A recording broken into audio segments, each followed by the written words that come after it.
So I don't know if you do this, but sometimes I pair series up. So for example, I spoke about Alan Beauregard and Daniel J. Volpe.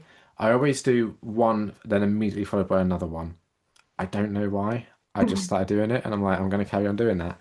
And it's the same with Goosebumps. I always chase a Goosebumps book because they're often not very good with a Point Horror book. Now, did Point Horror make its way over to Australia? I don't remember it specifically, but we may have because we did have Goosebumps and R.L. Stein Okay. books in general. Is Yeah. is the Window Point Horror?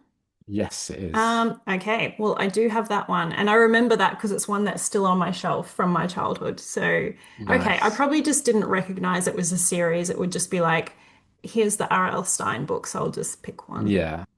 So, and I don't know if they were always branded that way. In the UK, we had this like Point Horror sort of branding there. Um, and they did a bunch of spin-offs as well. They did like a Point Romance. I think there was a Point Sci-Fi. There was just Point at Hmm. one point. So I chased the Goosebumps book with a Point Horror book because Goosebumps is for your like, I don't know what, 11, 12 year olds. This is probably more for like 13, 14. So it's like a slightly higher um, age range. They're typically better quality.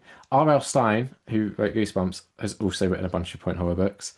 Um, they tend to be a bit tropey in that it will typically be a teenage female protagonist who is being stalked by a guy or something is going on, and there'll be like a mystery, like who's the bad person behind it all sort of vibe to it.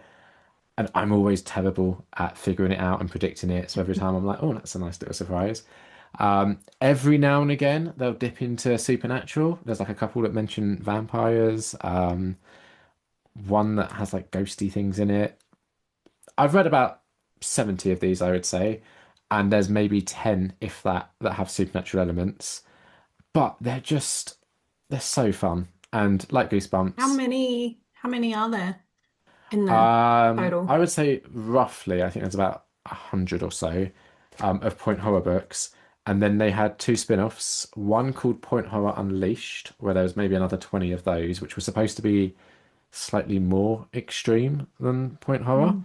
And then they also had a spin-off that I've only been able to find maybe 5 or 6 books in it called Mutant Point Horror, which are Hmm.